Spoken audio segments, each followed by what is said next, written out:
Është shtyr seanca gjyqësore për rastin Përtesa 2 të PSP-s, në të cilën 7 punonjës në DSK janë akuzuar për falsifikim të dokumenteve zyrtare, gjithsesi për shkatërim të dokumentacionit lidhur me 2 sistemet e përgjimeve të paligjshme.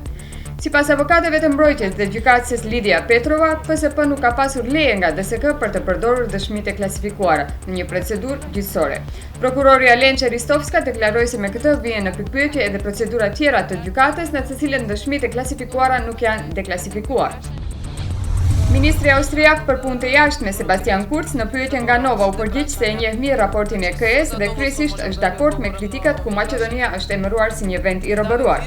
Sa i përket pranisë në tubimin e PMRO-DVM-s që u mbajt dje në Shkup, ai tha se ka marrë pjesë si përfaqësues i partisë së tij, që u ka bërë thirrje njerëzve që të dalin të votojnë, por jo edhe se për kë të votojnë. Kandidati i konservativëve François Fillon do e fitoj bindshëm liderën e partisë të djathtëve ekstrem Marine Le Pen në zgjedhjet presidenciale në Francë vitin që vjen, tregojnë rezultatet e anketës Harris Interactive. Anketa është publikuar menjëherë pas fitores së Fillon në zgjedhjet brenda partijake për kandidatin presidencial të republikanëve.